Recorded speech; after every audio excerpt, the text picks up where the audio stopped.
Mamá, por favor, no llames a la policía. Solo necesitamos un lugar donde dormir esta noche. Esas fueron las palabras de mi hija María cuando la encontré durmiendo en la plaza principal, cubierta con cartones sucios, protegiendo a mi nieto de 3 años del frío de la madrugada. Eran las 2:37 a.m. del 14 de agosto. Yo no lloré, no grité. Soy Patricia, 61 años, trabajé 35 años como secretaria judicial. Pasé 3 décadas documentando casos de negligencia familiar, fraude matrimonial y custodia de menores. Y en ese momento, mirando a mi hija temblar bajo ese cartón mojado, supe exactamente qué hacer.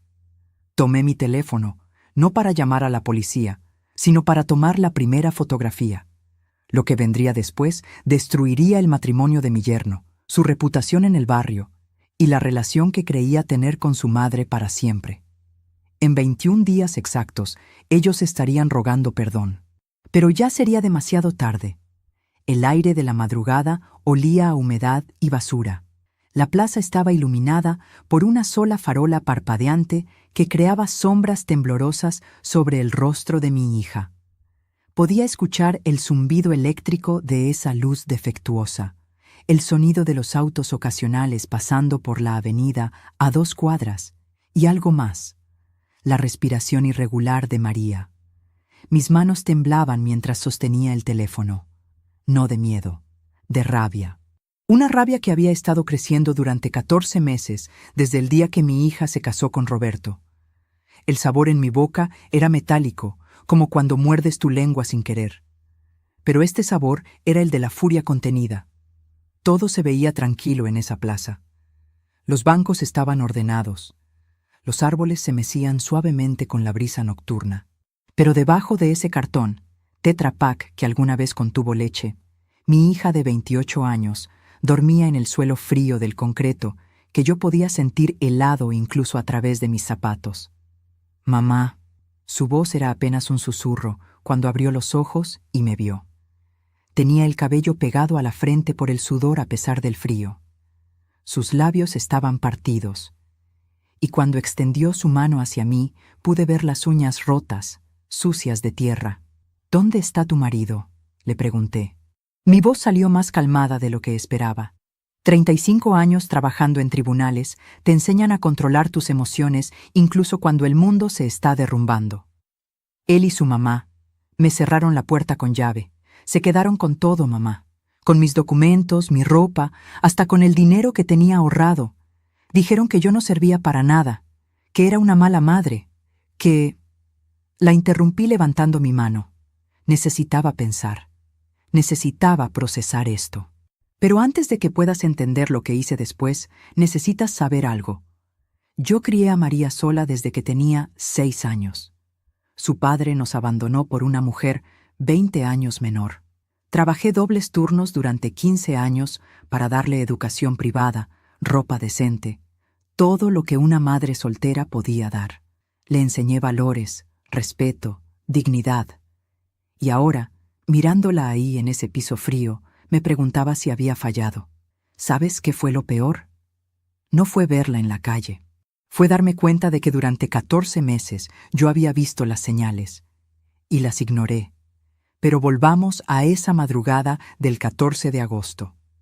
Le dije a María que se levantara. Tomé a mi nieto en brazos.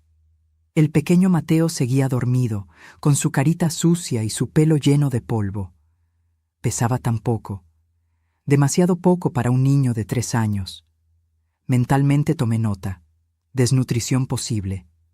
Evidencia número 2. Vamos a mi casa, le dije a María. Pero mañana en la mañana me vas a contar todo. Y quiero decir todo, cada detalle. Mientras caminábamos las 4 cuadras hasta mi departamento, María comenzó a hablar entre sollozos. Me contó que Roberto había cambiado 3 meses después de la boda, que su madre, doña Clarisa, se había mudado con ellos temporalmente y nunca se fue, que entre los dos la hacían sentir inútil. Criticaban cada comida que cocinaba, cada decisión que tomaba con Mateo. Me decían que era una mala esposa, que no sabía cocinar como la madre de Roberto, que Mateo lloraba mucho por mi culpa. María sollozaba mientras subíamos las escaleras a mi departamento del tercer piso. Abrí la puerta. El departamento olía a lavanda y café. Siempre dejaba la cafetera programada para las 6 a.m., pero eran casi las 3 de la madrugada y el aroma me reconfortó. Encendí las luces. Todo estaba en orden. Mis plantas en la ventana, los cuadros que había colgado yo misma, las cortinas que había cosido a mano, mi hogar, simple, pero digno, limpio, seguro. Acosté a Mateo en mi cama. María se sentó en el sofá, todavía temblando. Le preparé té de manzanilla. Cuando se lo entregué, noté algo más. Un moretón amarillento en su muñeca izquierda, casi sanado, tal vez de hace una semana. María, le dije sentándome frente a ella. ¿Él te pegó? Ella negó con la cabeza rápidamente. Demasiado rápidamente. No, mamá, fue un accidente. Me caí en las escaleras. Yo había escuchado esa excusa 1000 veces en los tribunales. Pero antes de continuar, revisa si ya estás suscrito al canal y deja tu like. Y dime en los comentarios, ¿desde dónde del mundo me estás escuchando? De verdad quiero saber hasta dónde ha llegado mi historia. No presioné más esa noche. Dejé que se bañara, le di ropa limpia mía y la acosté en el sofá con mantas limpias que olían a suavizante de ropa. Antes de apagar las luces, tomé mi teléfono y escribí una nota en mi aplicación de notas. 14 de agosto, 2:37 a.m. Encontré a María y Mateo durmiendo en Plaza San Martín. Moretón en muñeca izquierda. Niño posiblemente desnutrido. Ella afirma que Roberto y Clarisa la echaron de la casa. Se quedaron con sus pertenencias y dinero. Guardé el teléfono. Cerré los ojos. Pero no dormí. Porque mi mente ya estaba trabajando. 35 años documentando casos legales me habían enseñado algo crucial. La verdad siempre necesita evidencia. Y yo acababa de comenzar a recolectarla. Lo que yo no sabía entonces era que Roberto había planeado todo esto, que doña Clarisa y él habían estado preparando esto durante meses, que el dinero que María había ahorrado, $12,000 que había guardado durante 3 años trabajando de maestra de primaria, ya estaba en una cuenta bancaria a nombre de Roberto, que los documentos de mi hija, su título universitario, su acta de nacimiento, todo estaba escondido en casa de doña Clarisa, que ellos creían que María no tendría a dónde ir, que volvería rogando y que entonces la tendrían completamente bajo su control. Pero ya llegaré a eso. Primero, necesitas entender cómo María conoció a Roberto. María conoció a Roberto en febrero de 2023, en la escuela donde ella enseñaba 3er grado. Él era el nuevo maestro de educación física. Llegó un martes por la mañana con una sonrisa perfecta y palabras aún más perfectas. Le trajo flores la primera semana. Rosas rojas. 12, exactamente. Recuerdo porque María me llamó emocionada esa tarde, contándome cada detalle. Yo debía haber preguntado más, debía haber investigado. Pero en ese momento solo quería que mi hija fuera feliz. Después de ver cómo su padre nos abandonó, después de criarla viendo mi soledad, solo quería que ella tuviera lo que yo nunca tuve, un hombre que la amara. Qué equivocada estaba. Roberto era encantador. Esa es la palabra exacta, encantador. Cuando lo conocí 3 semanas después de que empezaran a salir, me trajo chocolates importados. Me llamó señora Patricia con respeto. Me ayudó a cargar las bolsas del mercado hasta mi departamento del 3er piso. Me preguntó sobre mi trabajo en los tribunales con genuino interés.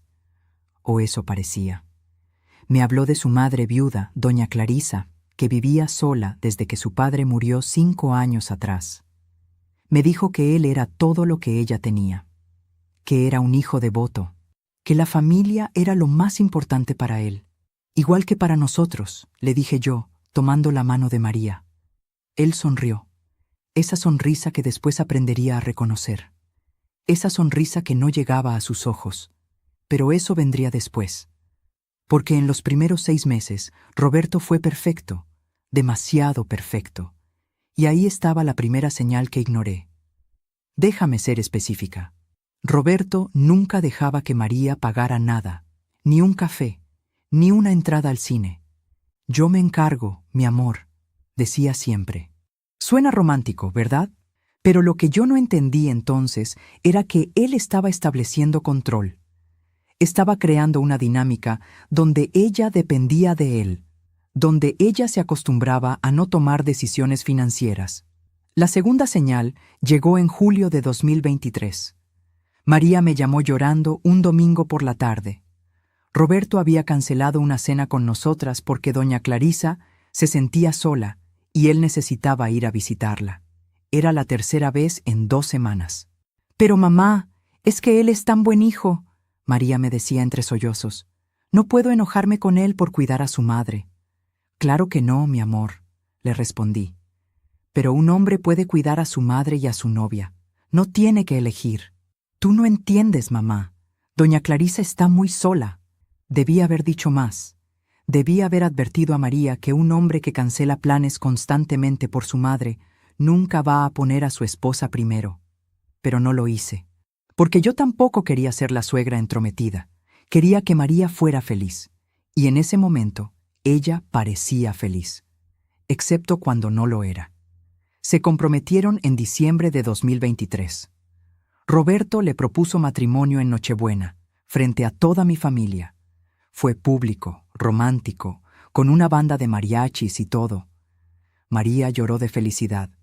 Yo también lloré. Pero mis lágrimas tenían algo más, algo que no pude identificar hasta mucho después. Miedo.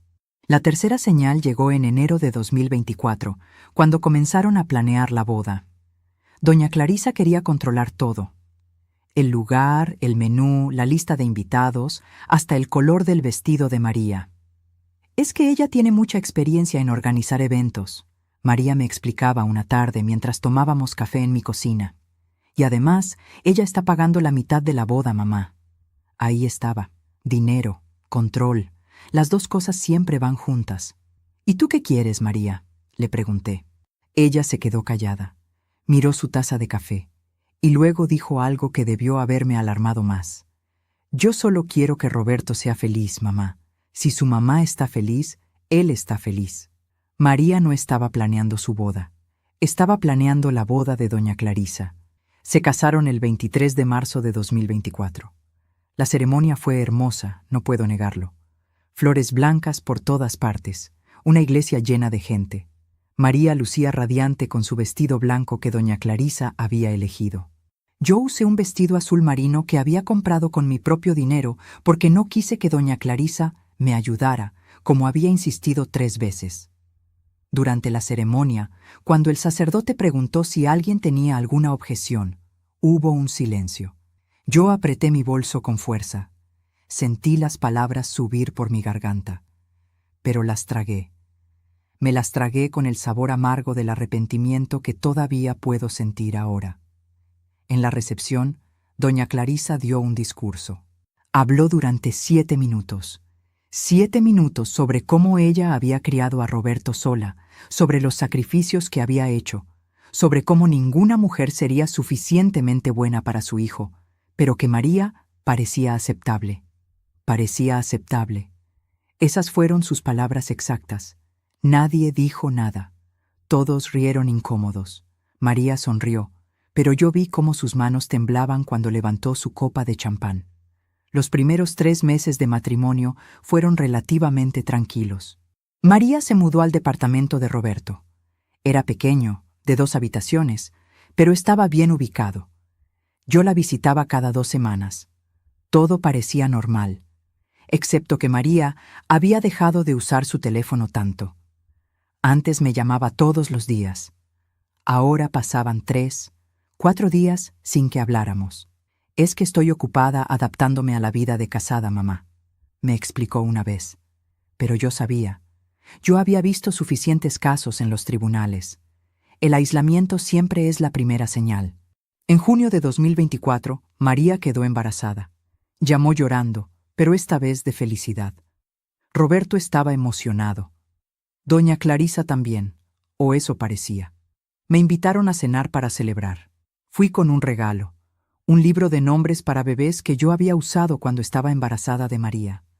La cena fue en el departamento de Roberto. Doña Clarisa cocinó pollo en salsa de ciruela. El aroma llenaba todo el espacio. Nos sentamos a comer los cuatro: Roberto, María, doña Clarisa y yo. Todo parecía perfecto.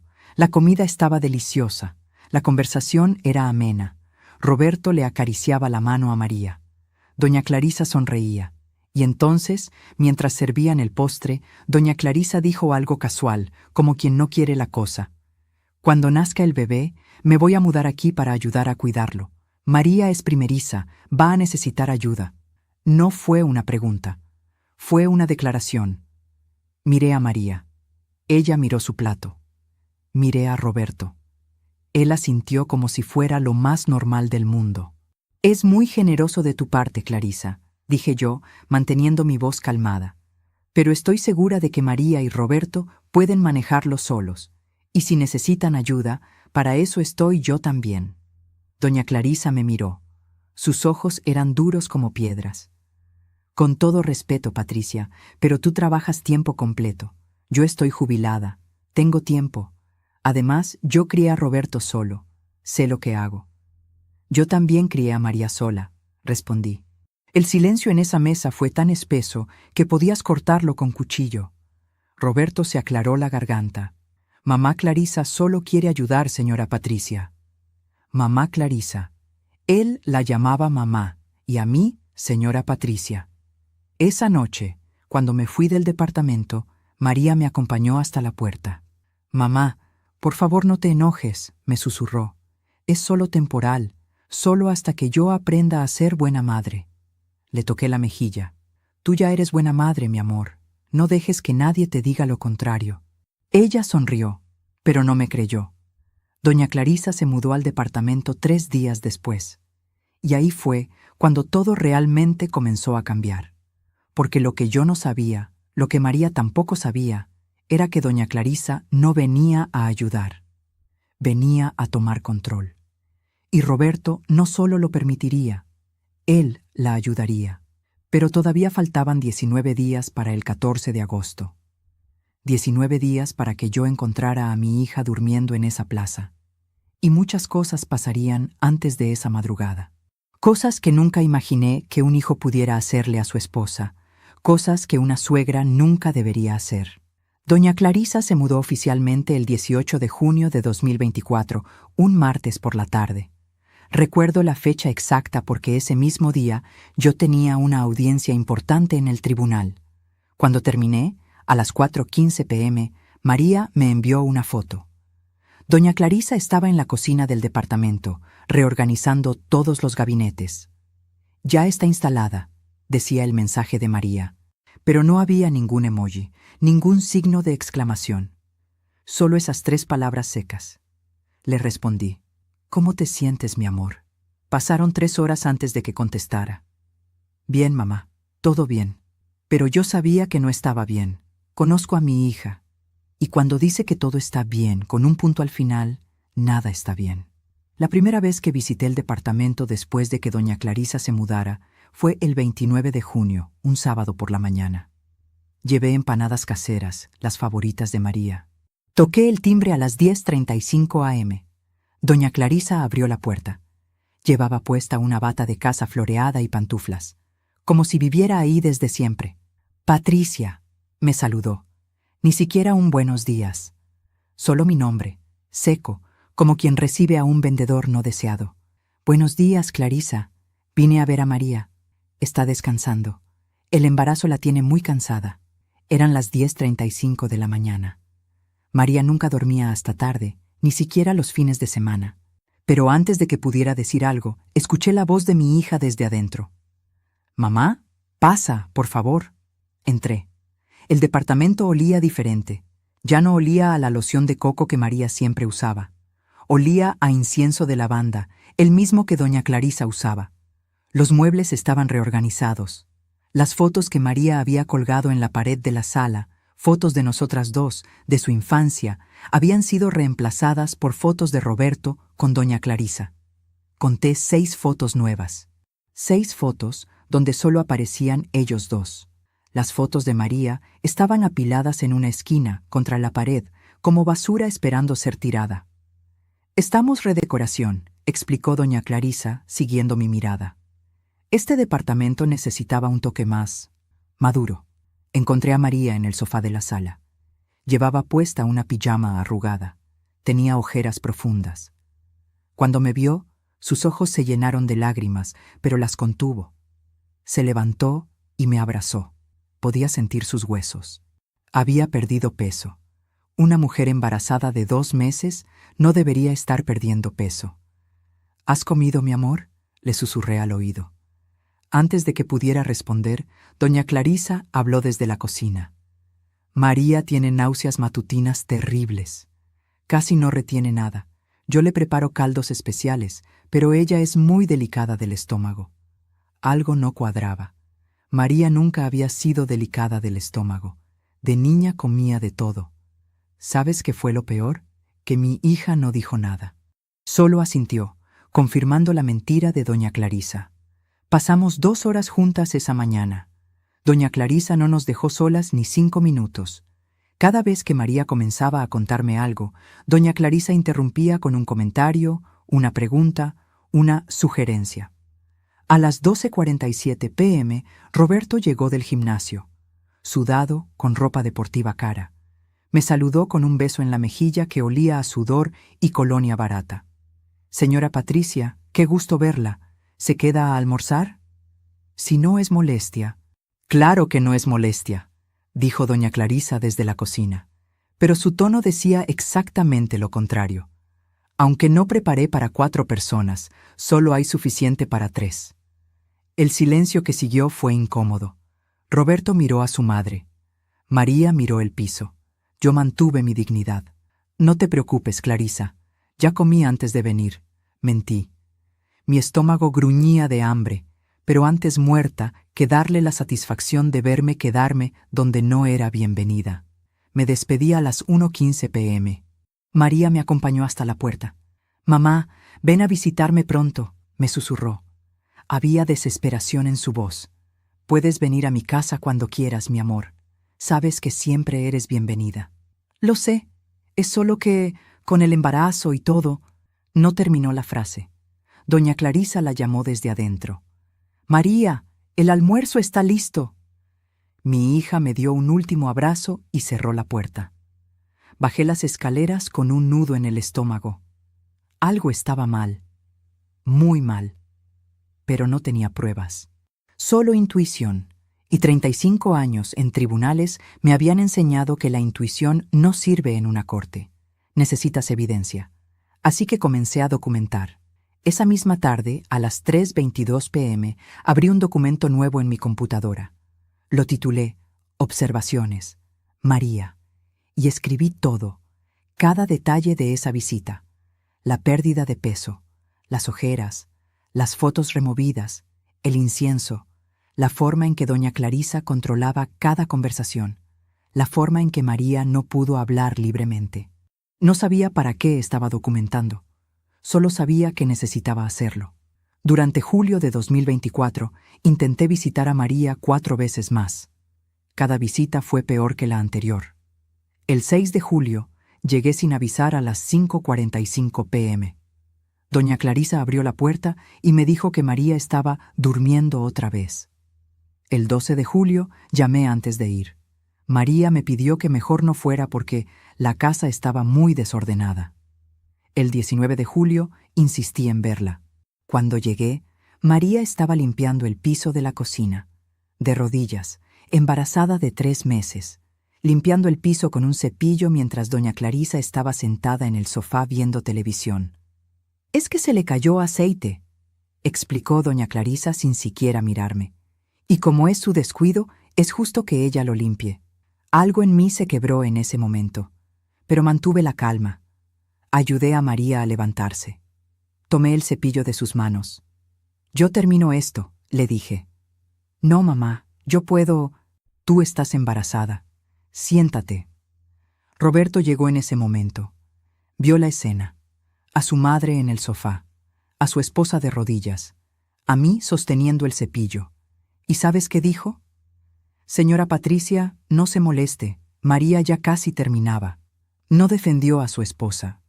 No le pidió a su madre que ayudara. No hizo nada. A veces confiamos demasiado en quienes no lo merecen.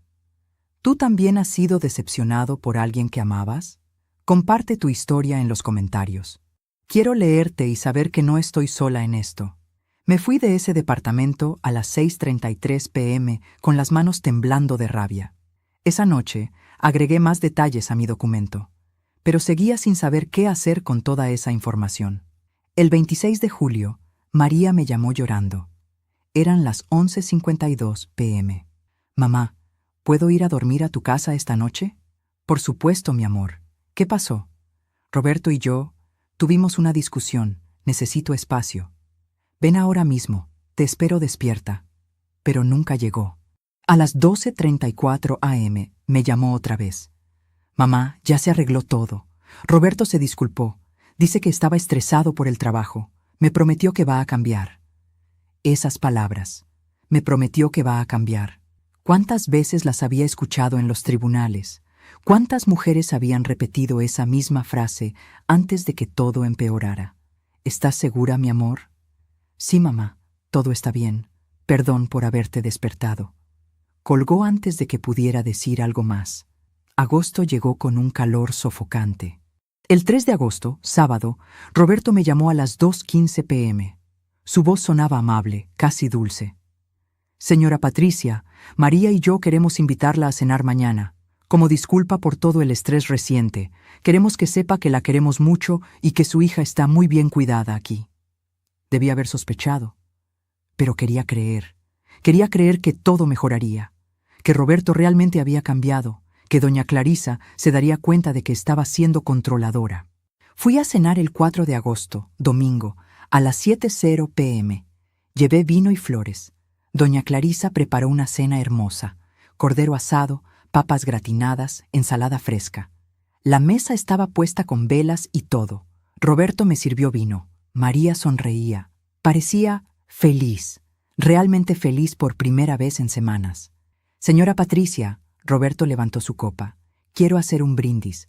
Por usted, por criar a una mujer tan maravillosa como María, y por prometerme que vamos a cuidarla como se merece. Brindamos. Comimos. Conversamos. Roberto me preguntó sobre mi trabajo. Doña Clarisa me contó anécdotas graciosas de cuando Roberto era niño. María me tomó de la mano y me dijo: «Gracias por preocuparte tanto por mí, mamá, pero estoy bien, te lo prometo». Esa noche manejé de regreso a mi casa a las 10:25 p.m. sintiéndome aliviada. Tal vez había cambiado, tal vez yo estaba exagerando, tal vez...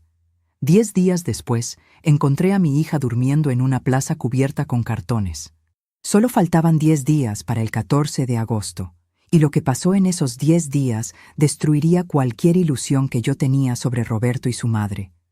Porque esa cena del 4 de agosto no fue un gesto de reconciliación, fue una actuación, una mentira calculada para que yo bajara la guardia.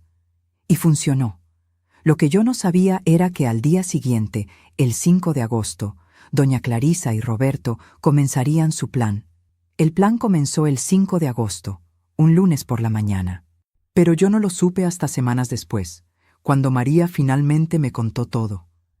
Ese lunes a las 8:15 a.m., mientras María preparaba el desayuno, doña Clarisa entró a la cocina y dejó caer una bomba. Roberto y yo hemos estado hablando.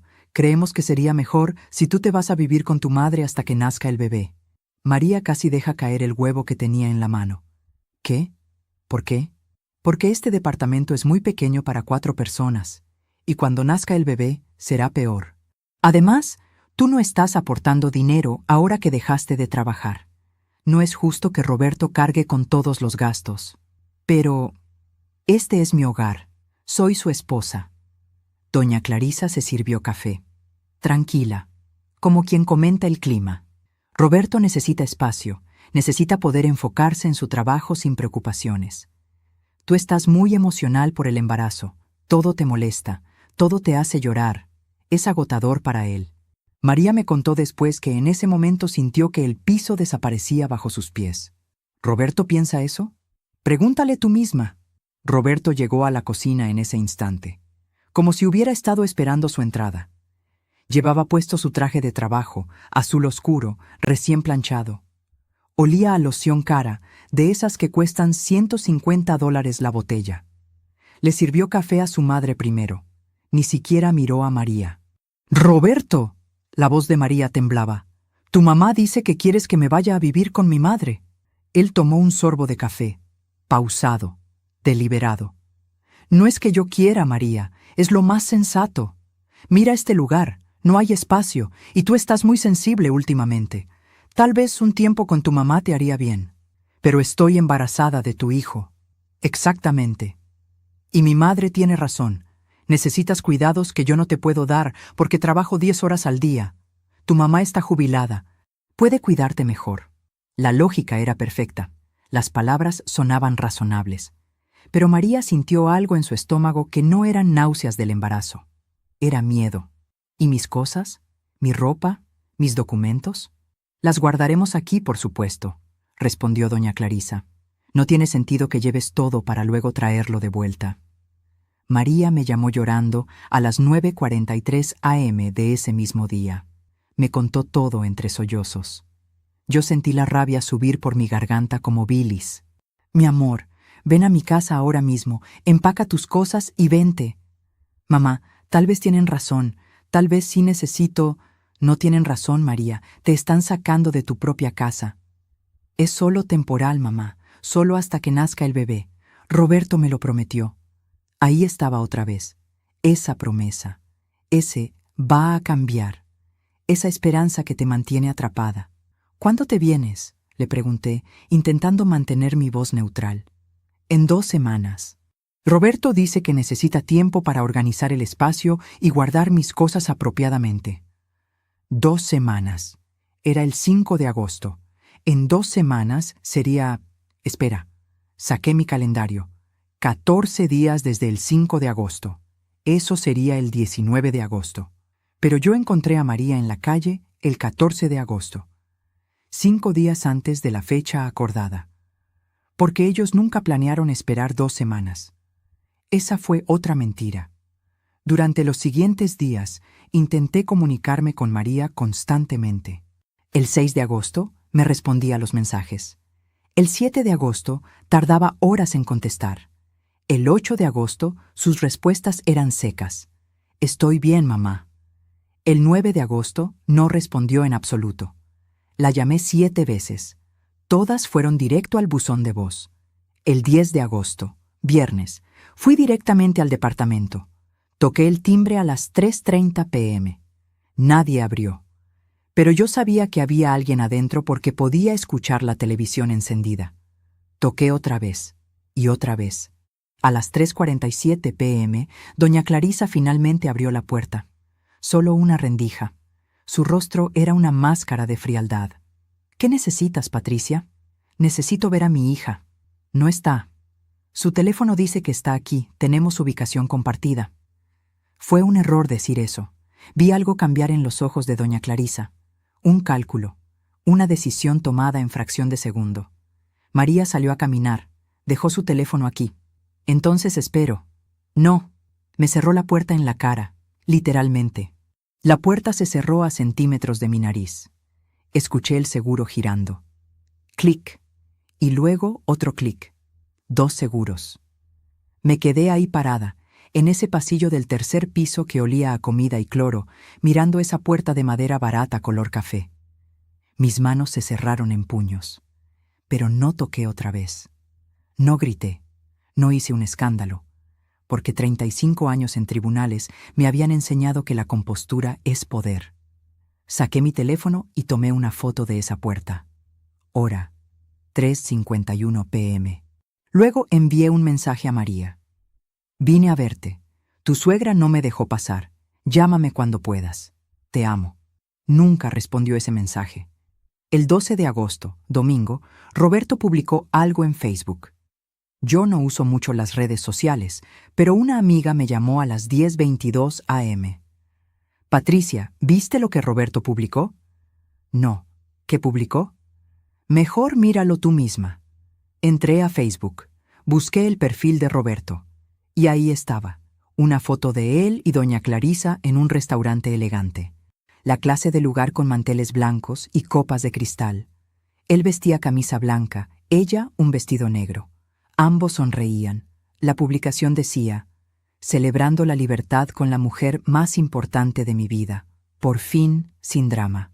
La foto tenía fecha del 11 de agosto, sábado por la noche. El restaurante era Bella Vista, uno de los más caros de la ciudad.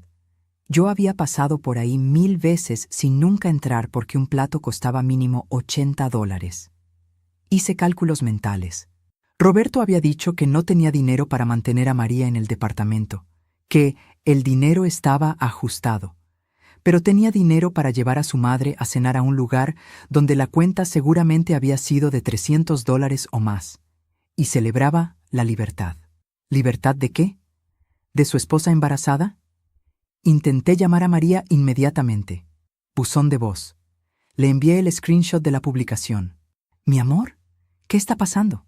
¿Estás bien?» 2 horas después, a las 12:36 p.m., finalmente respondió.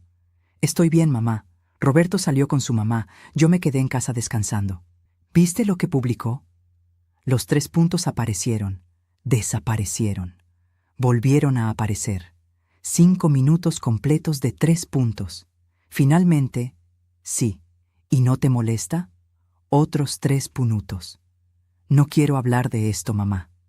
Esa fue nuestra última conversación antes del 14 de agosto. 2 días después, el 13 de agosto, martes, pasé frente al departamento de Roberto a las 6:00 p.m. No planeaba detenerme. Solo pasaba por ahí de regreso de una diligencia, pero vi algo que hizo que mi corazón se detuviera. Doña Clarisa estaba sacando bolsas de basura al contenedor. Bolsas negras grandes. Conté 4. Algo me hizo detener el auto. Me estacioné media cuadra adelante. Esperé. Observé. Doña Clarisa regresó al edificio. 10 minutos después, salió con 2 bolsas más. Una de esas bolsas no estaba completamente cerrada. Podía ver tela rosa saliendo de ella. Rosa, el color favorito de María. Salí de mi auto. Caminé hacia el contenedor. Mi corazón latía tan fuerte que podía escucharlo en mis oídos. Abrí la bolsa. Adentro había ropa de María, su blusa de maternidad que yo le había regalado, sus zapatos, su cepillo de pelo, sus libros, todo. Todo estaba en esas bolsas de basura como si fuera basura. Sentí algo frío recorrer mi espalda. Saqué mi teléfono. Tomé fotos. 6 fotos de diferentes ángulos. Luego saqué la ropa de las bolsas y la puse en mi auto. Toda. No iba a dejar que tiraran las pertenencias de mi hija como basura. Eran las 6:34 p.m. del 13 de agosto.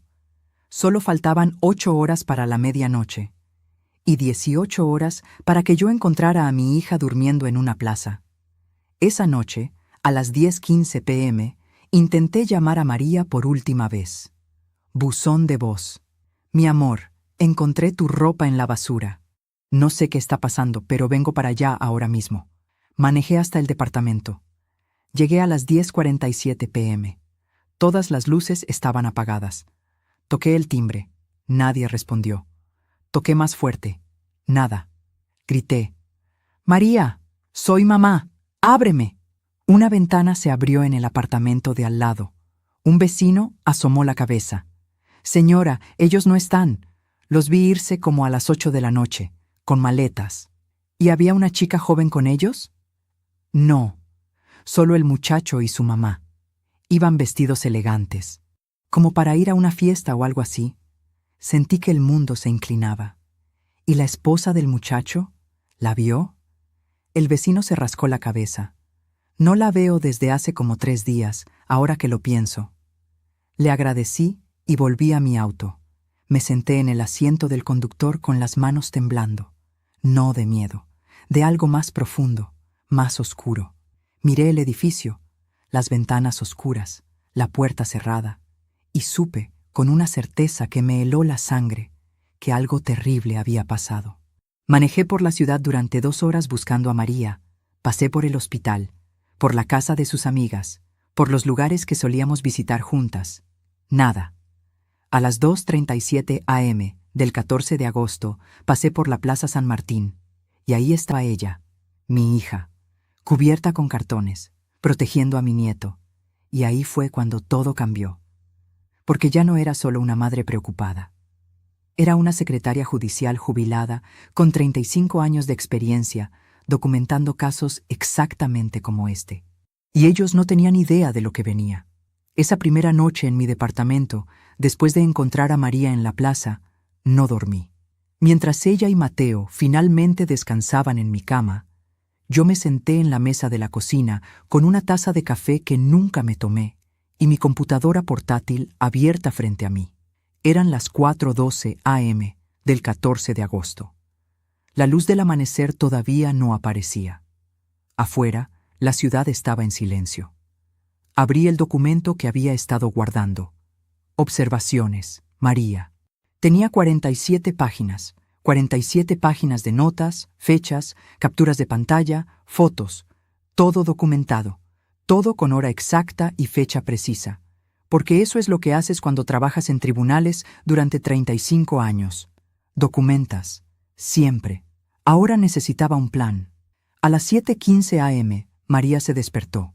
La escuché moverse en mi habitación, luego el sonido del agua de la ducha. Cuando salió a las 7:52 a.m., vestida con ropa limpia que yo le había dejado, Mateo todavía dormía. Se veía diferente después de una ducha caliente y ropa que olía a suavizante. Pero las ojeras seguían ahí, y el miedo en sus ojos también. Nos sentamos en la mesa de la cocina. Le serví café con leche, pan tostado con mantequilla, huevos revueltos. La vi comer, despacio al principio, como si tuviera miedo de que la comida desapareciera. Luego, más rápido. Tenía hambre. Mucha hambre. Más hambre de la que una persona debería tener después de solo unos días.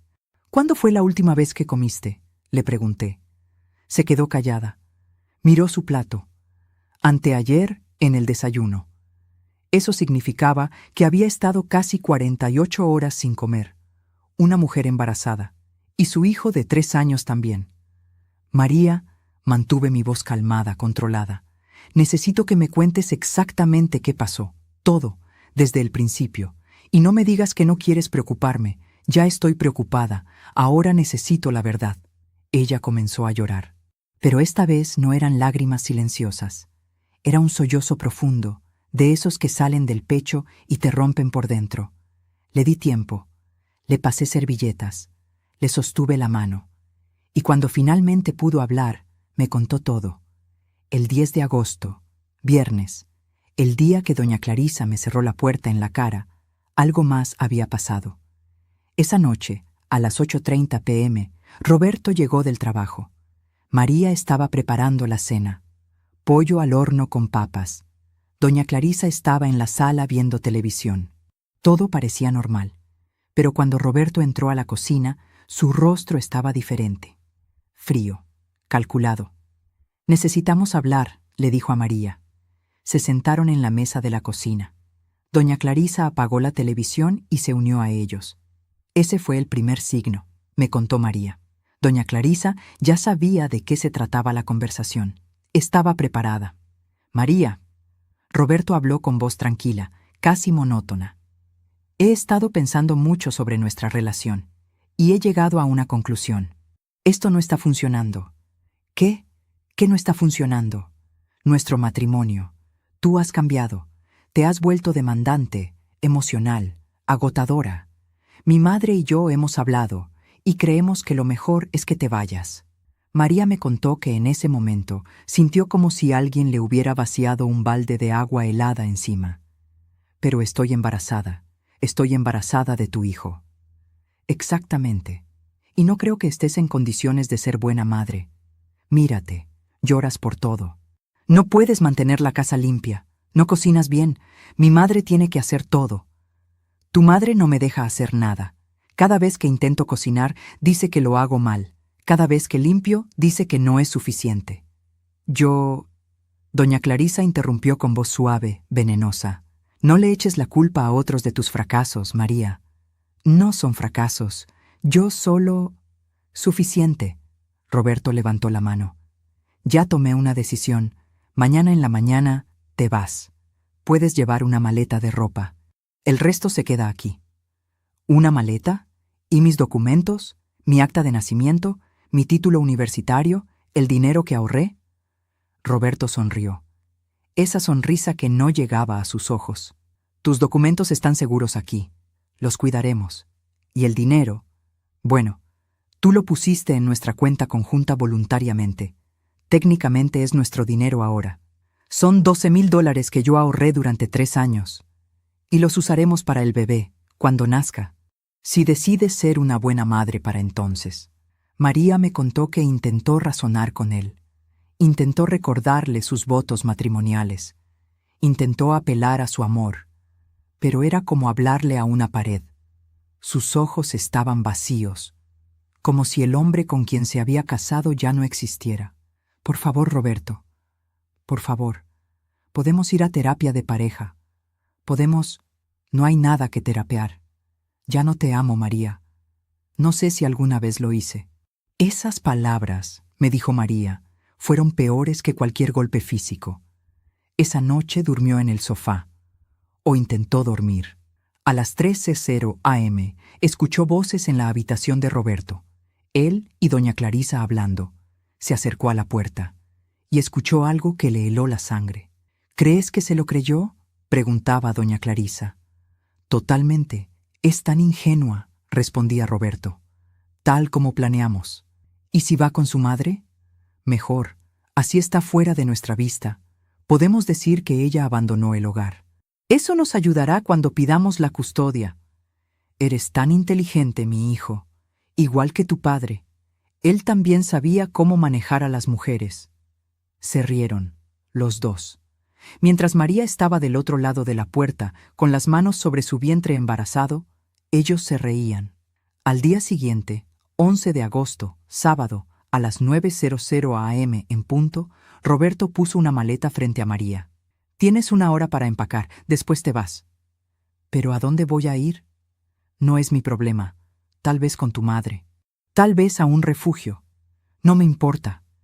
María empacó llorando. Intentó tomar sus documentos del archivero, pero doña Clarisa ya los había cambiado de lugar. Te los enviaremos después, le dijo con una sonrisa falsa. A las 10:00 am, Roberto abrió la puerta. Tiempo, vete. ¿Y Mateo? Mateo se queda con nosotros hoy. Tú claramente no estás en condiciones emocionales de cuidarlo. Es mi hijo. Y también es mi hijo. Y como padre, tengo derecho a quedármelo. María me contó que intentó tomar a Mateo, pero Roberto se interpuso físicamente. No la golpeó. Fue más sutil que eso. Solo separó entre ella y su hijo. Vete ahora, o llamo a la policía y les digo que estás teniendo un episodio psicótico, que estás poniendo en peligro al niño. Y ella se fue, porque tuvo miedo, porque estaba sola, porque no sabía qué más hacer. Caminó por la ciudad durante horas con su maleta. Mientras te cuento todo esto, me pregunto desde dónde podrías estar escuchándome. Escribe el nombre de tu ciudad en los comentarios. Me encantaría saber hasta dónde están llegando mis palabras. Intentó llamarme, pero su teléfono se quedó sin batería. Fue a una cafetería para cargar el teléfono, pero no tenía dinero. Su tarjeta bancaria fue rechazada. Roberto ya había bloqueado su acceso a la cuenta. Fue a la casa de una amiga, pero no había nadie. Fue a otra. Tampoco. Era sábado. Todo el mundo estaba ocupado con su vida normal, mientras la vida de María se desmoronaba. A las 8:00 p.m., Roberto le envió un mensaje de texto. María lo leyó en el teléfono de un extraño que le prestó el aparato por lástima. Mateo se queda con nosotros esta noche. Ya cenó, ya se bañó. Está mejor sin ti. Acepta la realidad. No eres buena madre. María me contó que algo en ella se quebró en ese momento. No era enojo, era desesperación absoluta. Volvió al departamento. Tocó el timbre. Nadie abrió. Gritó. Las luces estaban encendidas. Sabía que estaban adentro, pero no abrieron. Un vecino salió y le dijo que se callara o llamaría a la policía. Entonces María se fue. Caminó hasta la Plaza San Martín. Encontró un banco. Se sentó. Comenzó a llover.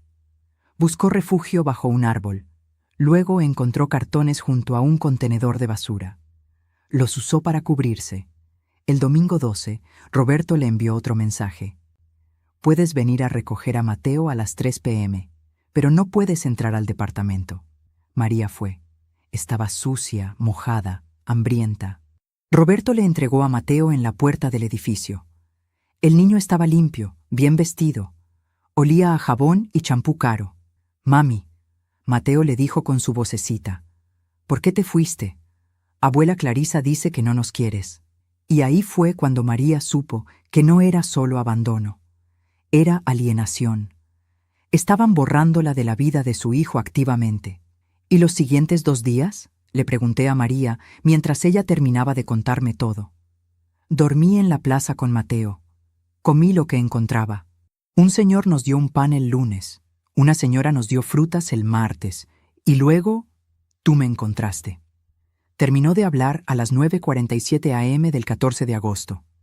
Yo había estado escuchando en silencio durante casi 2 horas, sin interrumpir, solo documentando mentalmente cada detalle. Cuando terminó, me levanté. Caminé a la ventana. Miré la ciudad allá afuera. La vida normal continuando mientras mi hija había estado durmiendo en la calle. «¡Mamá!», la voz de María temblaba detrás de mí. «¿Qué vamos a hacer?». Me di vuelta, y le dije con una voz tan calmada que me asustó a mí misma. «Vamos a destruirlos». Solo faltaban 20 días. 20 días para que Roberto y doña Clarisa entendieran el error más grande de sus vidas, porque no habían echado a una joven ingenua y sola. Habían echado a la hija de una secretaria judicial con 35 años de experiencia en casos de custodia, fraude familiar y violencia doméstica. Y yo tenía exactamente 47 páginas de documentación esperando ser usadas. A las 10:15 a.m. de ese 14 de agosto, mientras María se duchaba de nuevo y Mateo jugaba con unos juguetes viejos que yo había guardado desde que ella era niña, hice mi primera llamada. Marqué un número que tenía guardado en mi teléfono desde hacía 12 años. Un número que nunca pensé que necesitaría usar. «Oficina de la licenciada Mónica Estrada», contestó una voz profesional. «Mónica, soy Patricia Salazar. Trabajamos juntas en el Juzgado Civil número 4. Hubo una pausa. Luego, «Patricia, Dios mío, ¿cuánto tiempo? ¿Cómo estás?» «No muy bien, Mónica. Necesito tu ayuda. Es sobre mi hija». Mónica Estrada era una de las mejores abogadas de familia que yo conocía, despiadada en la corte, meticulosa con la evidencia, y le debía un favor, un gran favor, porque 3 años atrás yo le había pasado información crucial sobre un caso que ella estaba perdiendo, información que le dio la vuelta completa al juicio. «Dime qué necesitas». Su voz cambió, profesional, enfocada. Le conté todo, cada detalle, cada fecha, cada evento. Mientras hablaba, podía escucharla escribiendo en su computadora. Cuando terminé, 27 minutos después, hubo un silencio largo. «Patricia», finalmente habló, «esto es negligencia emocional, abuso psicológico, alienación parental y posible fraude financiero. ¿Tienes evidencia?». 47 páginas, fotografías, mensajes de texto, capturas de pantalla de redes sociales, testimonios de vecinos, documentación de fechas exactas. «¿Estás documentando desde cuándo?» «Desde junio». Otro silencio. Luego, algo que sonaba como admiración. «Siempre fuiste la mejor documentando casos. ¿Puedes enviarme todo hoy?». «En 1 hora». «Perfecto. Nos vemos mañana a las 2:00 p.m. en mi oficina. Trae a tu hija. Y Patricia, vamos a destrozarlos». Colgué el teléfono a las 10:47 a.m. María salió del baño en ese momento. Me vio con el teléfono en la mano y preguntó, «¿Con quién hablabas?». «Con alguien que va a ayudarnos». Pasé las siguientes 3 horas organizando toda la evidencia, cada foto, cada nota, cada mensaje. Lo organicé cronológicamente en un documento de 73 páginas. 73 páginas de evidencia irrefutable. A las 2:34 p.m. mi teléfono sonó. Era un número desconocido. Contesté. «¿Señora Patricia Salazar?». Una voz masculina, formal. «Sí, soy yo». «Habla el agente Ramírez del Departamento de Servicios Sociales». Recibimos una denuncia anónima hace 2 horas sobre una menor de edad en situación de riesgo. La denuncia menciona a su hija, María Salazar de Méndez, y su hijo Mateo Méndez Salazar. ¿Puede confirmar que ellos están con usted? Mi corazón se aceleró. Sí, están conmigo. Están seguros. Entiendo. Necesitamos hacer una visita de verificación. ¿Puede recibirnos hoy a las 4:00 p.m.? Por supuesto. Colgué. Y supe inmediatamente quién había hecho esa denuncia. Roberto. O doña Clarisa. O ambos. Estaban intentando pintarme como una secuestradora. Estaban intentando usar el sistema contra nosotros.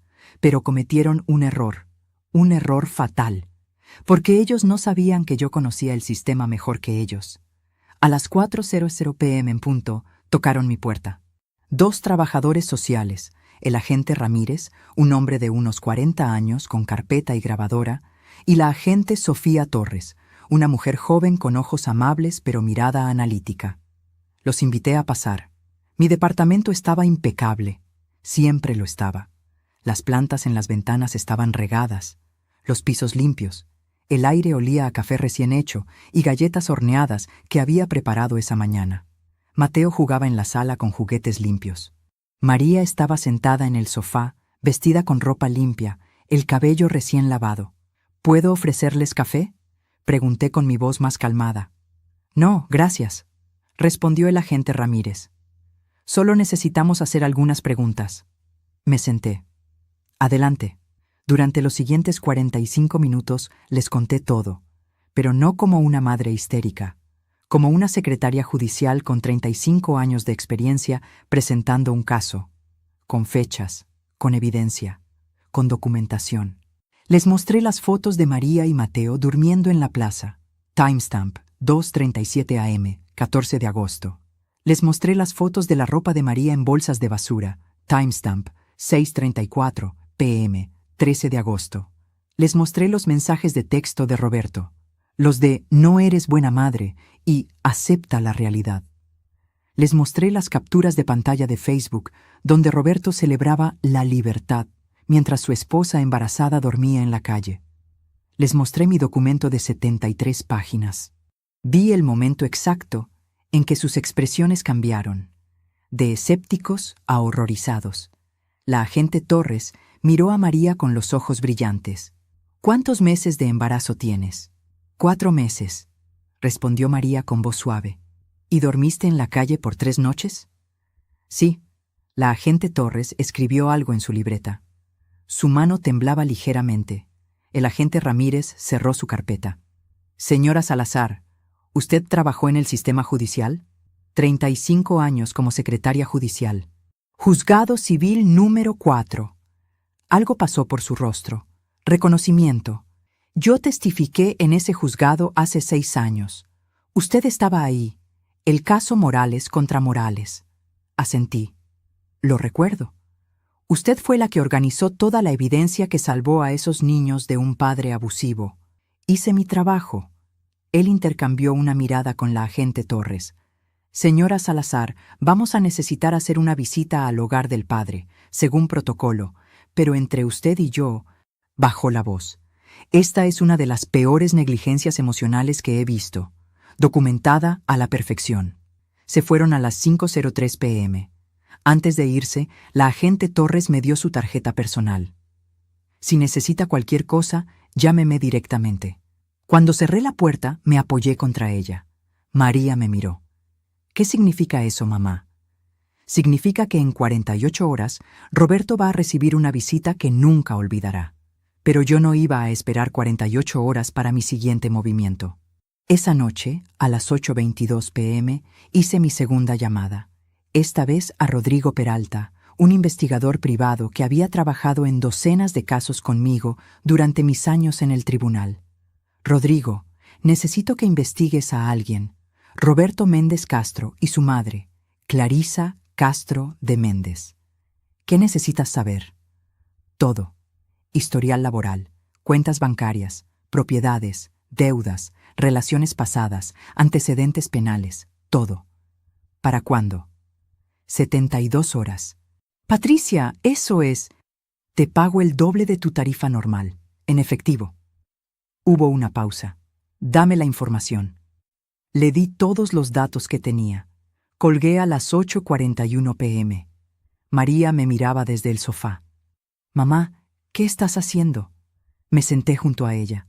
Tomé sus manos. Estaban frías. Siempre había tenido manos frías, incluso de niña. Mi amor, voy a contarte algo que aprendí en 35 años trabajando en tribunales. La gente cruel como Roberto y su madre solo entienden una cosa: consecuencias. No palabras bonitas, no segundas oportunidades, consecuencias reales, contundentes e inevitables. Pero, ¿qué vas a hacer? Voy a darles exactamente eso. Le di evidencia, le di documentación, le di fechas precisas y testimonios verificables, le di fotografías que ningún juez podría ignorar, le di todo lo que el sistema necesitaba para destruir a quienes te lastimaron. Y lo que ellos no entienden todavía, lo que no pueden siquiera imaginar, es que cada mensaje cruel que enviaron, cada mentira que dijeron, cada momento que te humillaron, quedó registrado. Permanente, irrevocable. María comenzó a llorar, pero estas eran lágrimas diferentes, no de tristeza, de algo más. ¿Esperanza? ¿Alivio? ¿De verdad crees que podemos ganar, mamá? La miré a los ojos. Los mismos ojos color café que había visto por primera vez hace 28 años, cuando la sostuve recién nacida en el hospital. Los mismos ojos que me miraron cuando aprendió a caminar. Los mismos ojos que lloraron cuando su padre nos abandonó. Los mismos ojos que brillaron el día de su boda. No vamos a ganar, mi amor. Ya ganamos. Ellos solo no lo saben todavía. El 15 de agosto, jueves, a las 12:00 p.m. exactas, María y yo nos sentamos en la oficina de la licenciada Mónica Estrada. Su oficina estaba en el piso 14 de un edificio corporativo. Las ventanas daban a toda la ciudad. Desde ahí arriba, todo se veía pequeño, manejable, controlable. Mónica tenía mi documento abierto en su computadora. 3 pantallas mostrando evidencia diferente. Fotos, mensajes, documentos. Patricia, dijo después de revisar todo durante 40 minutos. Esto es oro puro en términos legales. Tienes documentación desde antes de que el abuso escalara. Tienes evidencia de premeditación. Tienes prueba de fraude financiero. Tienes abandono de menor. Tienes alienación parental activa. ¿Qué podemos hacer?, preguntó María con voz temblorosa. Mónica se recostó en su silla de cuero negro. Juntó las manos y sonrió. Era una sonrisa que yo conocía bien. La sonrisa que ponía cuando sabía que un caso estaba ganado antes de empezar. Vamos a hacer 3 cosas. Primero, vamos a pedir una orden de restricción temporal contra Roberto y su madre, prohibiéndoles acercarse a ti o a Mateo. Segundo, vamos a pedir custodia temporal completa para ti con régimen de visitas supervisadas para el padre. Tercero, vamos a presentar cargos civiles por fraude financiero para recuperar tus $12,000 más daños y perjuicios. ¿Cuánto tiempo tomará?, pregunté. La audiencia preliminar se puede conseguir para la semana entrante.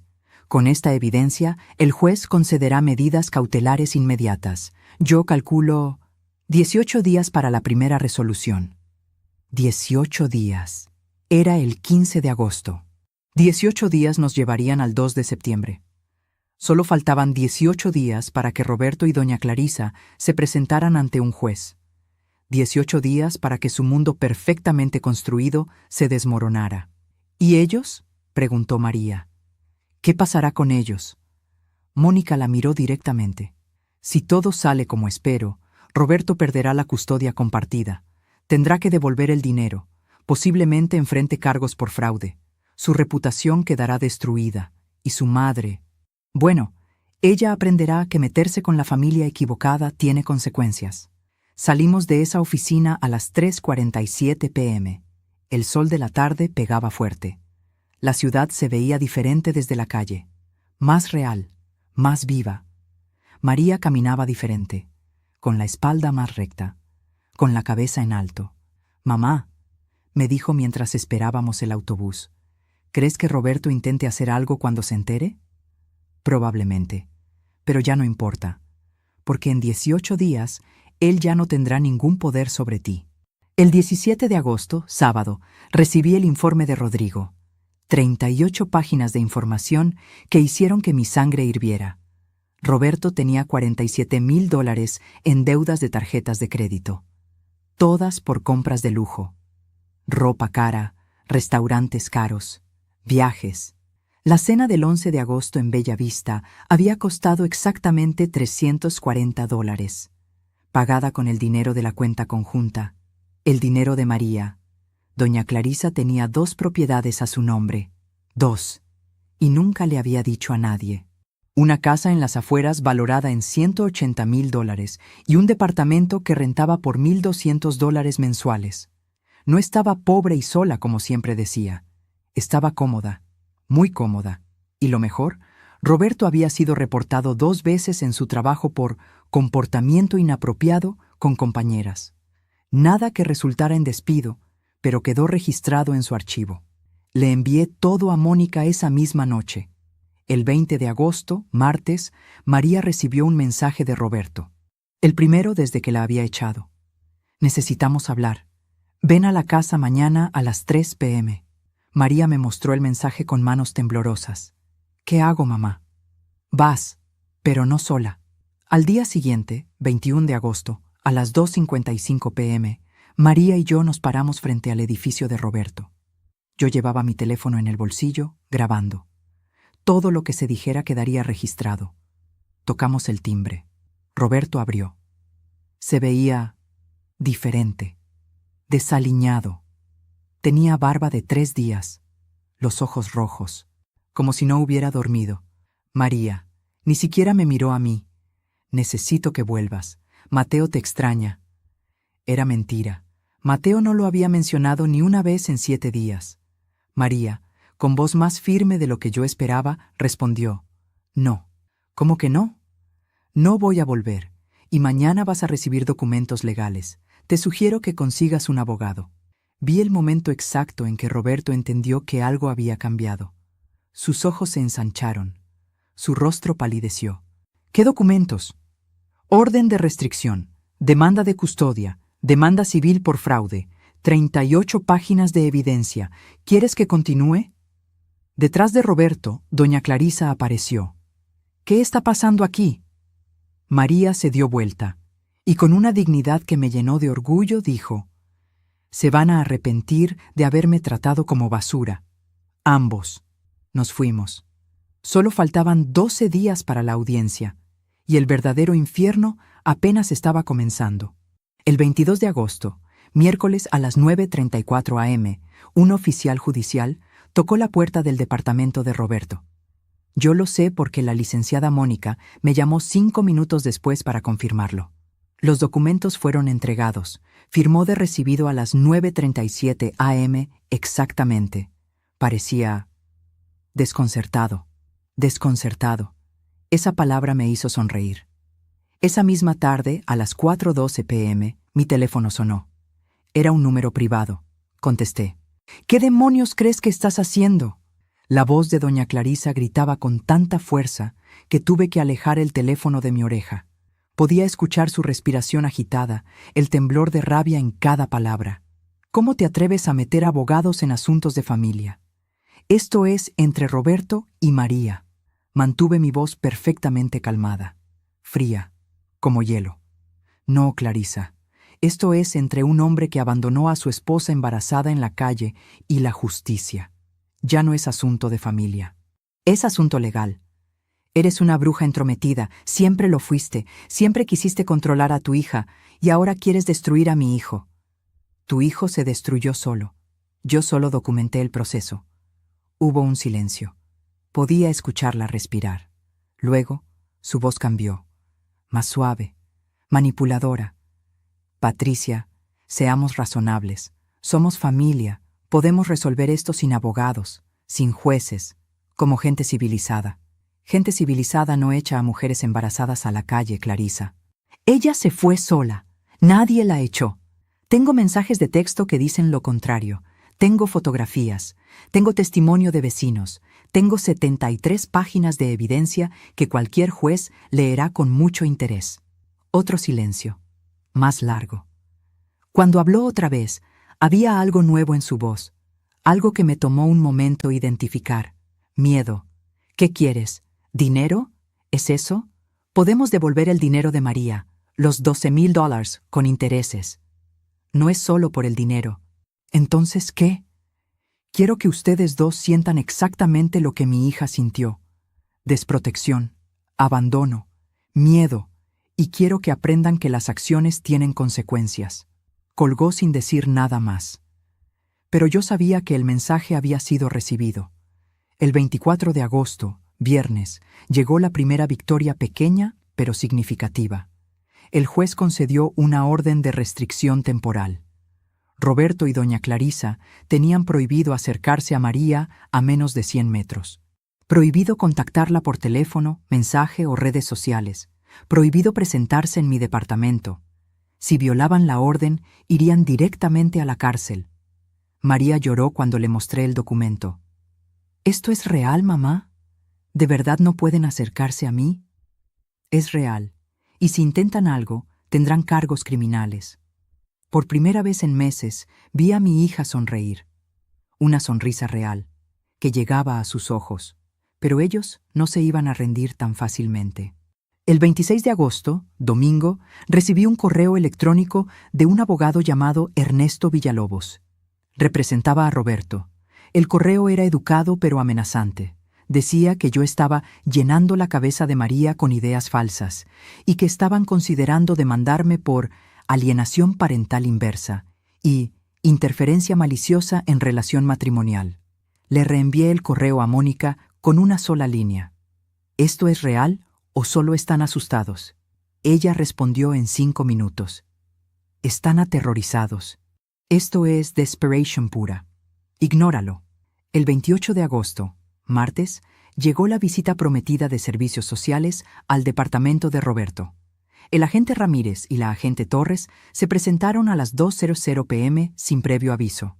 Yo lo supe porque Ramírez me llamó esa misma noche a las 7:45 p.m. Señora Salazar, necesito informarle sobre nuestra visita al hogar del señor Méndez. Adelante. El departamento estaba limpio, bien mantenido. Pero cuando preguntamos por Mateo, el señor Méndez se puso nervioso.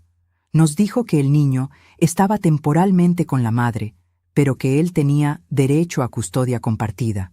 Y le pedimos ver la habitación que supuestamente había preparado para Mateo.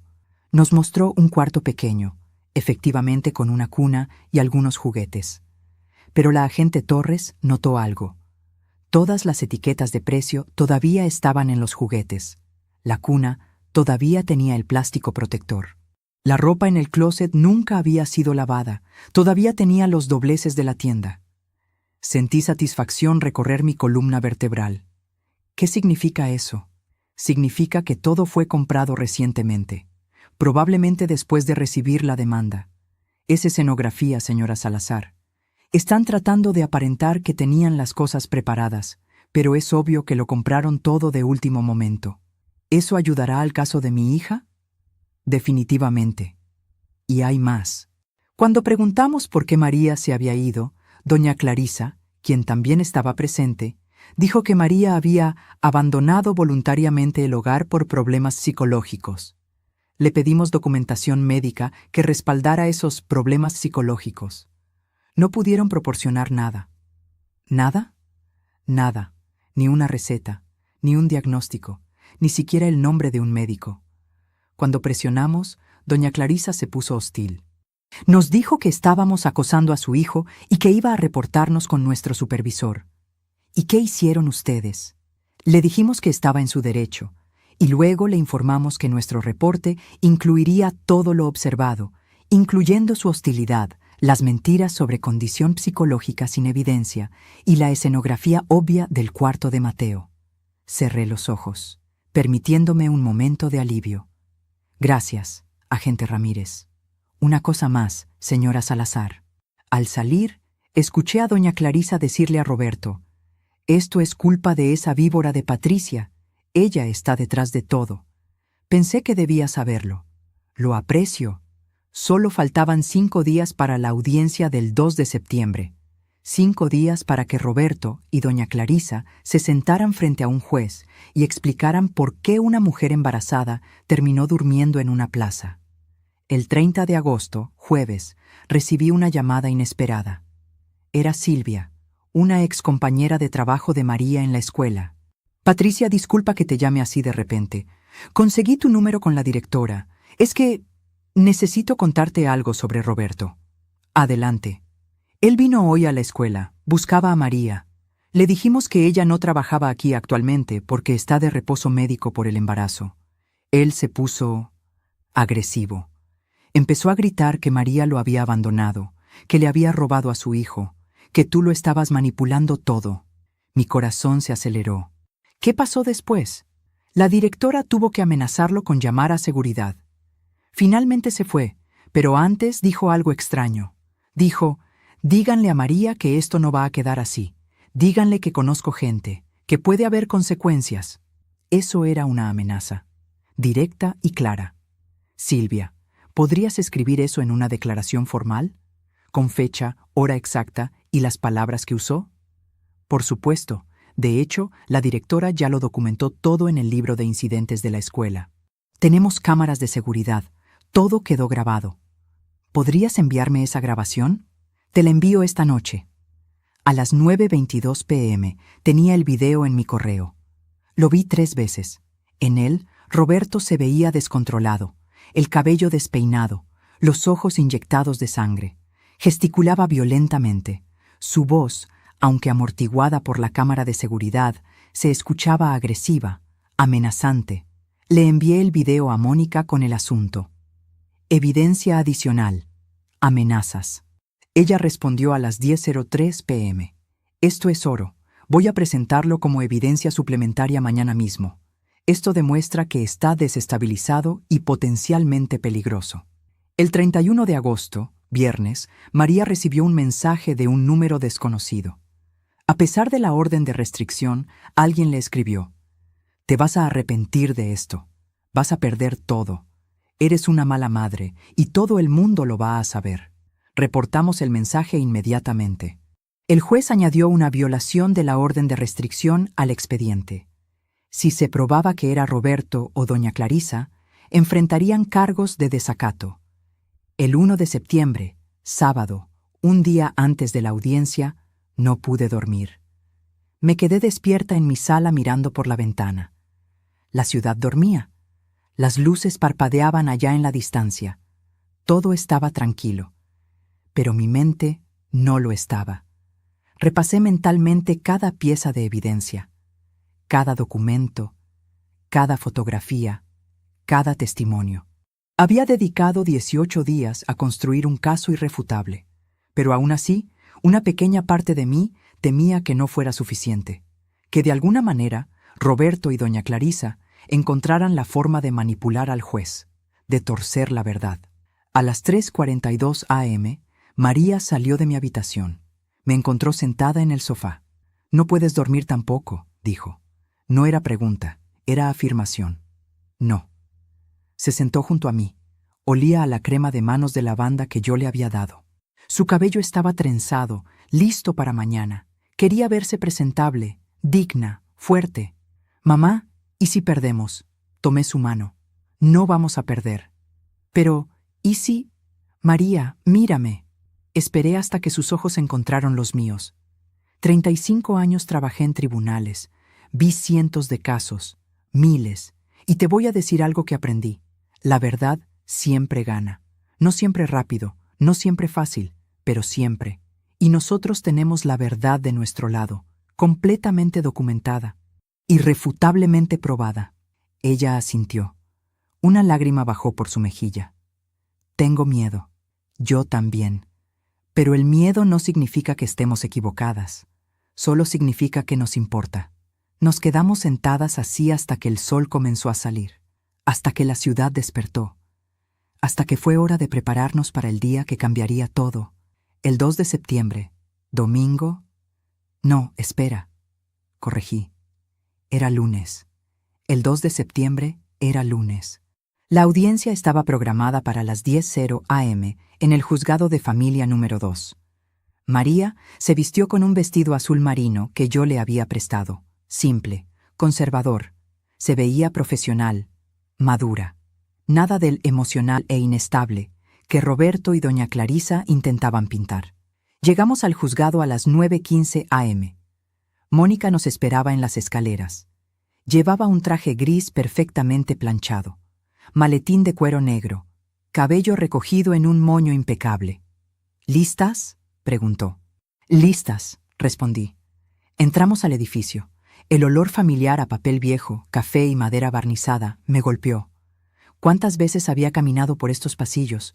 ¿Cuántos casos había documentado? Pero nunca había sido personal. Nunca había sido mi familia. Hasta ahora. A las 9:47 a.m., mientras esperábamos afuera de la sala del tribunal, los vi llegar. Roberto vestía traje negro. Doña Clarisa llevaba un vestido conservador y rosario en las manos. La imagen perfecta de familia religiosa tradicional.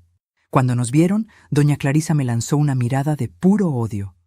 Roberto miró a María. Por un segundo, solo un segundo, vi algo en sus ojos. ¿Remordimiento? ¿Arrepentimiento?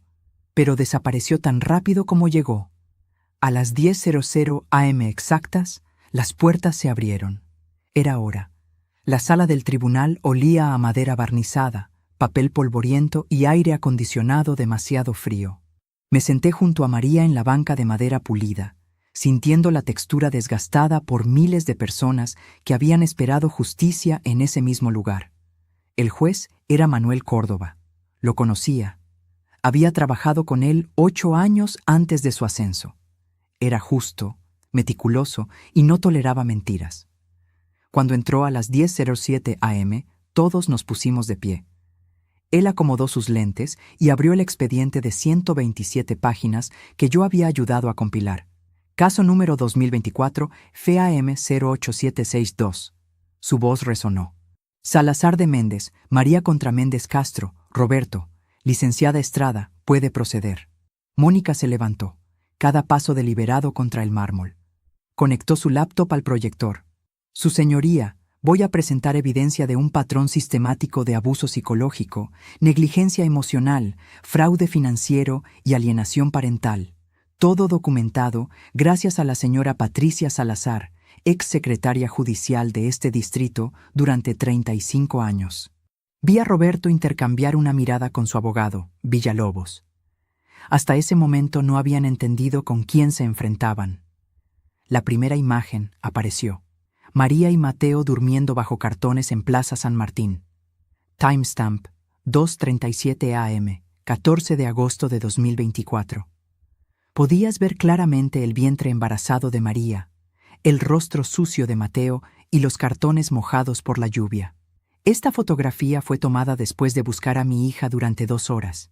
María, embarazada de 4 meses, había dormido en la calle por 3 noches consecutivas junto a su hijo de 3 años.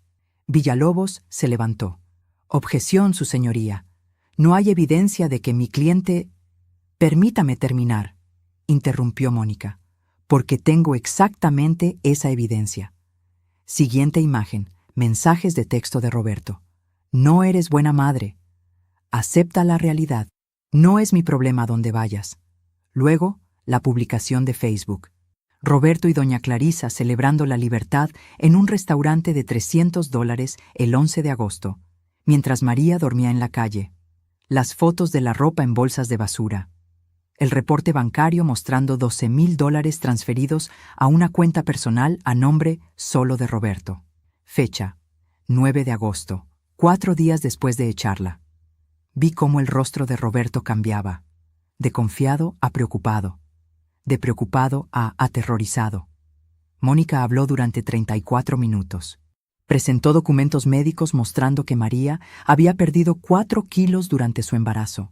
El reporte de servicios sociales sobre la escenografía del cuarto de Mateo con etiquetas de precio. El video de seguridad donde Roberto amenazaba con consecuencias. Cuando terminó, el silencio era absoluto. Solo se escuchaba el zumbido del proyector y la respiración agitada de doña Clarisa. El juez Córdoba se quitó los lentes. Letrado Villalobos, su turno. El abogado se levantó sudando. Su señoría, Mi cliente sostiene que hubo malentendidos. ¿Voluntariamente durmió en la calle estando embarazada? El juez lo interrumpió. ¿Esa es su defensa? ¿Tiene evidencia que contradiga las 127 páginas de documentación presentadas? Villalobos miró a Roberto. Su señoría, si pudiera llamar a mi cliente. Adelante. Roberto caminó hacia el estrado. Sus manos temblaban visiblemente sobre la mesa. Señor Méndez, ¿puede explicar las circunstancias? María estaba muy emocional por el embarazo. Mi madre ayudaba, pero María la trataba mal. Yo sugerí que necesitaba espacio con su propia madre. ¿Y ella se fue voluntariamente? Sí. Mónica se levantó. Permiso para interrogar su señoría. Concedido. Señor Méndez, ¿puede leer este mensaje en voz alta?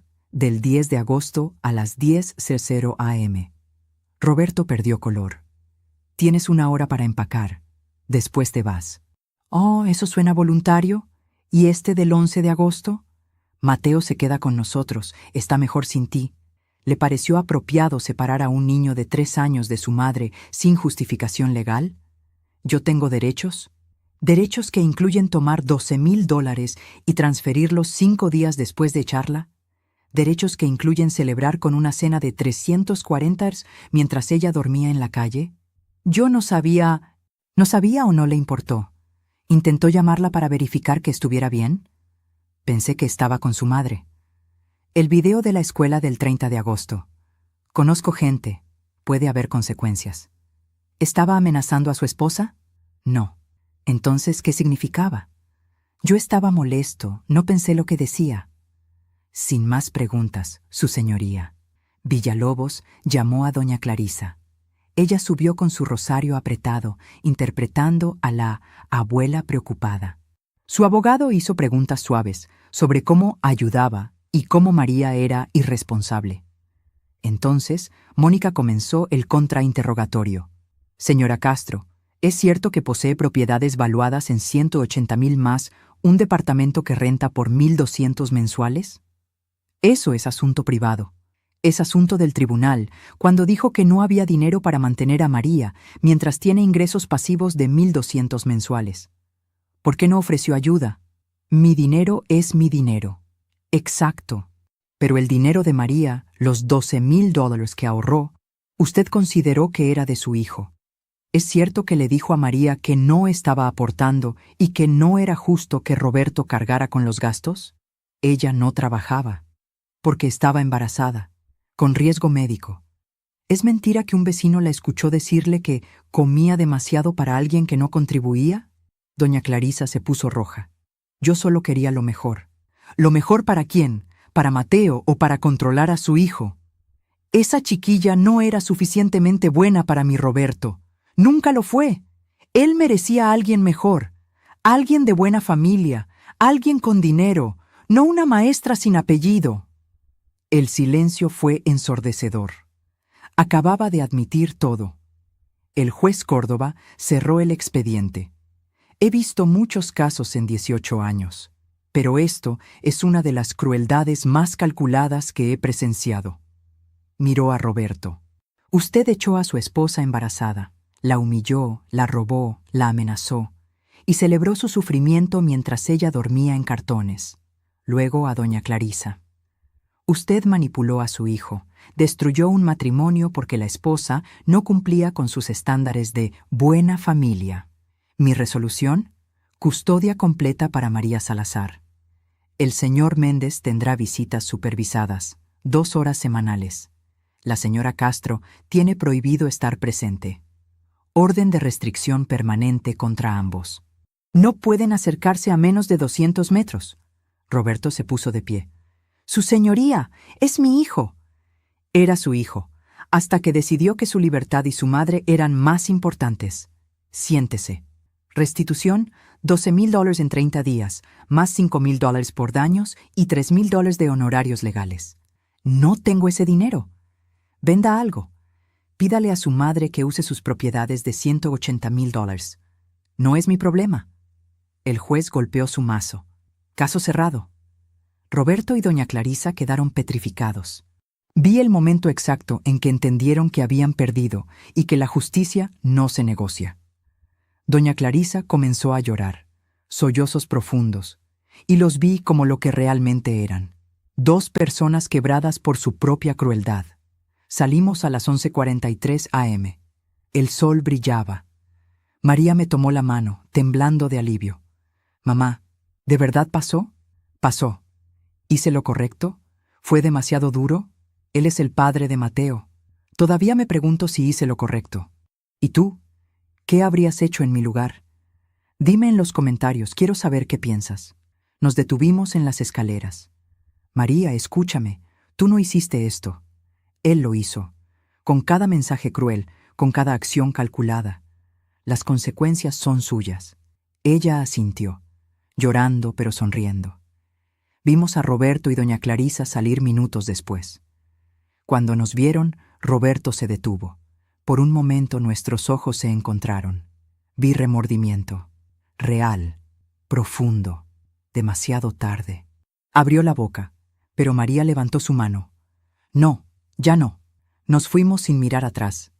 21 días después de encontrar a mi hija durmiendo en una plaza, la justicia había llegado. No venganza, justicia. Han pasado 6 meses desde esa audiencia del 2 de septiembre. Hoy es 3 de marzo de 2025. Son las 6:47 p.m. de un martes. María está en la cocina preparando la cena, mientras Mateo, ahora de casi 4 años, juega con bloques en la sala de mi departamento. Ellos todavía viven aquí. No porque no tengan opción, sino porque eligieron quedarse, al menos por ahora, hasta que María se sienta lista. El bebé nació el 15 de diciembre. Una niña. Le puso Valentina. Valentina porque significa fuerte y valiente. Y después de todo lo que pasamos, ese nombre tiene sentido. Roberto cumplió con la orden del juez. Los $20,000 fueron depositados en la cuenta de María el 28 de septiembre, 2 días antes del plazo límite.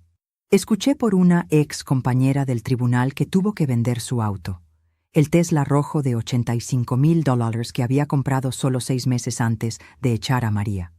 La ironía no se me escapó. Las visitas supervisadas comenzaron el 10 de septiembre.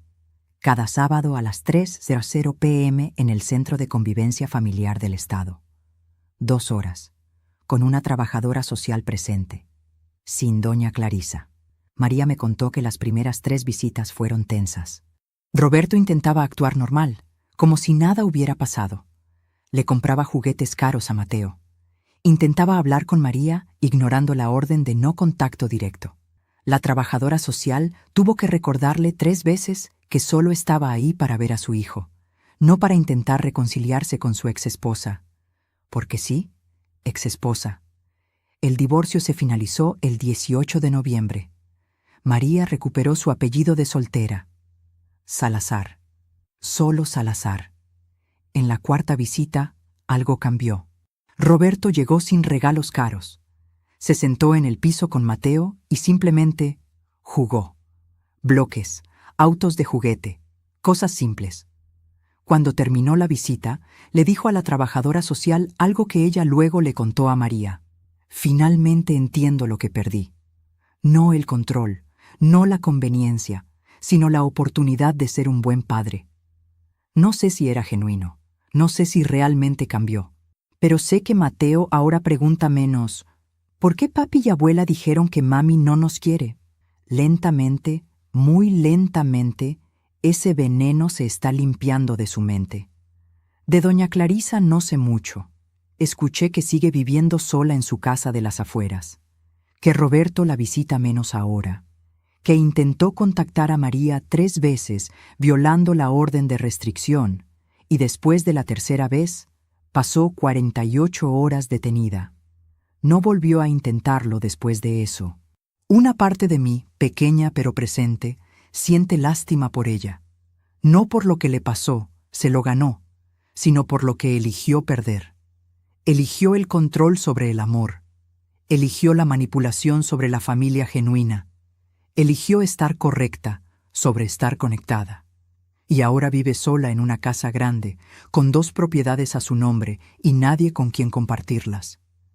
Pero esa lástima no es mi carga, es su realidad, las consecuencias que ella misma construyó.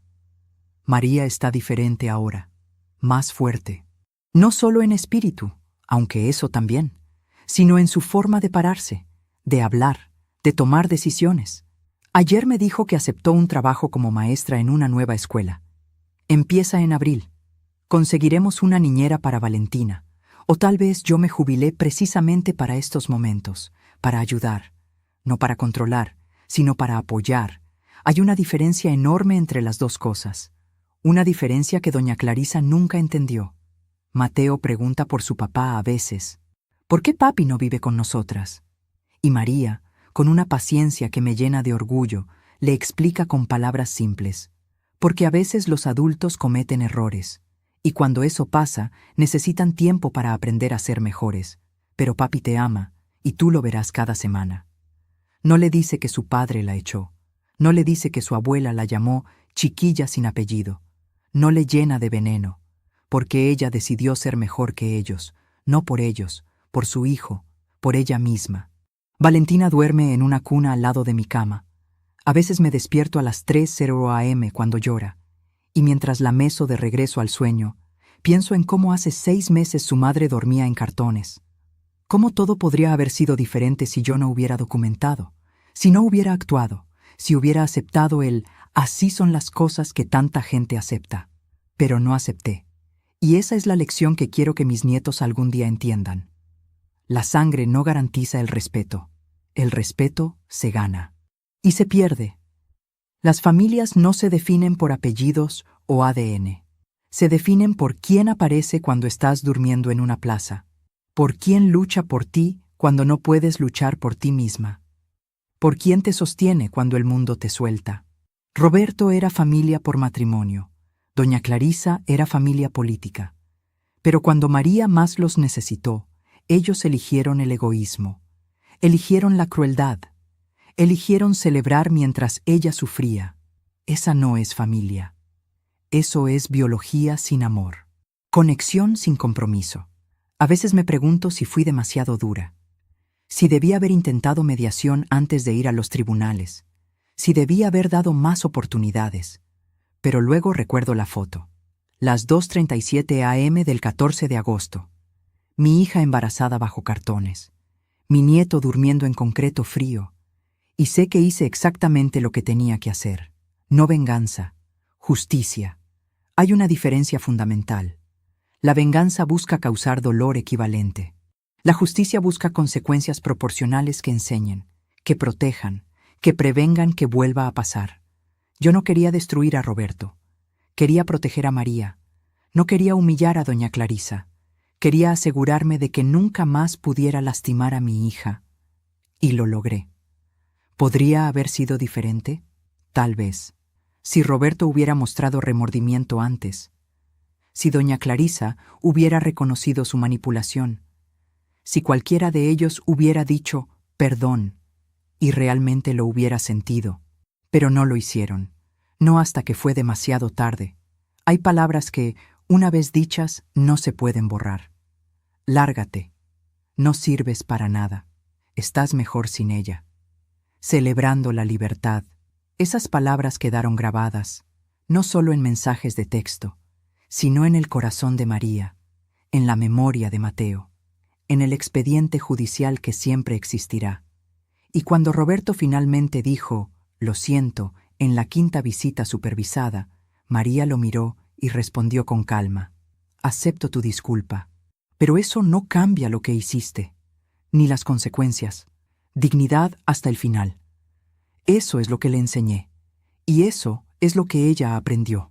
Esta noche, después de que Mateo se durmió y Valentina finalmente cerró sus ojitos, María y yo nos sentamos en el sofá con té de manzanilla, como hicimos esa primera noche del 14 de agosto. Pero todo era diferente ahora. Mamá, me dijo, gracias por no dejarme renunciar. Nunca tuve que obligarte a luchar, mi amor. Solo tuve que mostrarte que valía la pena hacerlo. ¿Crees que Mateo me perdonará algún día? Por todo el drama, por las visitas supervisadas, por... Mateo no tiene nada que perdonarte. Tú lo protegiste. Cuando sea adulto, cuando tenga hijos propios, entenderá exactamente lo que hiciste y te lo agradecerá. Afuera comenzó a llover. Podía escuchar las gotas contra la ventana. El mismo sonido que escuché hace 6 meses mientras decidía qué hacer. Pero ahora sonaba diferente. No amenazante, sino limpio, como si la ciudad se estuviera lavando. Mamá, María habló otra vez, más suave. Si algún día Mateo o Valentina ven esto, quiero que sepan algo. ¿Qué? Que el perdón no significa olvidar, que puedes desearle bien a alguien sin tenerlo en tu vida, que algunas puertas, una vez cerradas, deben quedarse cerradas. No por amargura, sino por protección, asentí. Porque eso, exactamente eso, es sabiduría. 3 semanas después de la audiencia, recibí una carta. Era de Roberto. Nunca la abrí. Todavía está en mi escritorio, en un sobre blanco sin abrir. Tal vez algún día tenga curiosidad. Tal vez no. Pero hoy, 6 meses después, no necesito saber qué dice.